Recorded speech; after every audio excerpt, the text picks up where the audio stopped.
Hermann Göring, o segundo homem mais poderoso do Terceiro Reich, sentou-se no banco dos réus de Nuremberg com uma expressão de tédio aristocrático. Quando o promotor apresentou provas de que ele havia ordenado o extermínio de milhões, Göring anotou algo no bloco de papel. O que ele escreveu?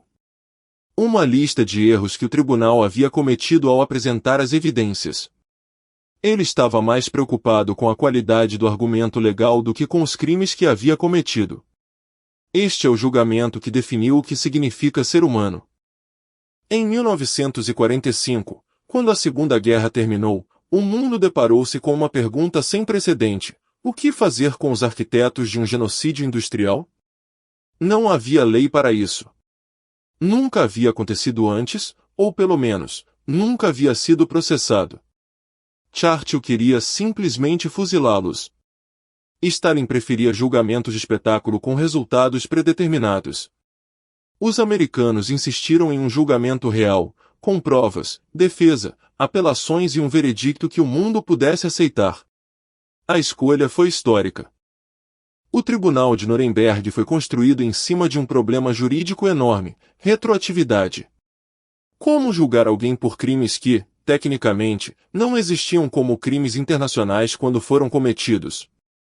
Os promotores, americanos, britânicos, franceses e soviéticos, inventaram algo novo: o crime contra a humanidade. A tese era que certos atos são tão abomináveis que a própria humanidade, como entidade, é a vítima, independentemente de que lei nacional existia ou não.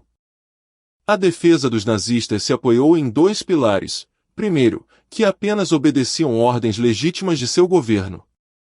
Segundo, que os vencedores não tinham autoridade moral para julgá-los dado que os próprios aliados tinham cometido atrocidades: Hiroshima, Dresden, o Gulag soviético. Foram argumentos poderosos.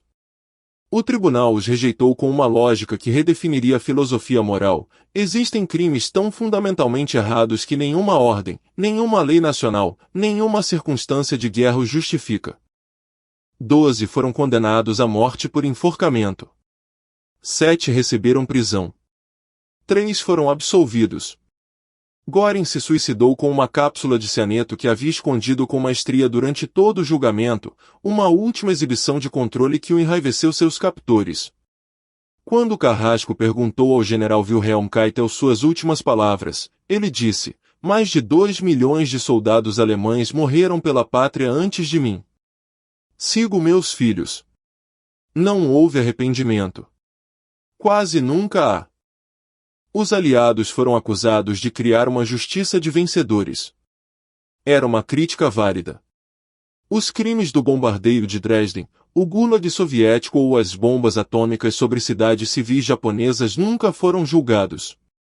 Nuremberg estabeleceu um precedente que o poder escolheu aplicar seletivamente, como quase todo princípio moral na história.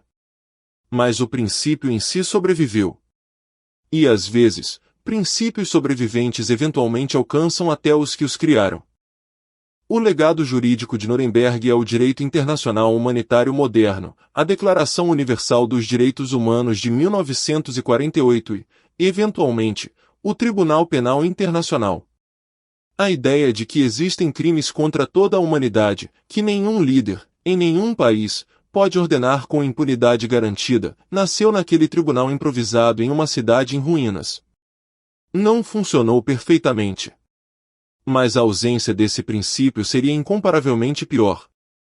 Hannah Arendt, cobrindo o julgamento de Adolf Eichmann em 1961, cunhou a frase que resume Nuremberg: a banalidade do mal. Eichmann não era um monstro. Era um burocrata eficiente que organizava horários de trem para campos de extermínio.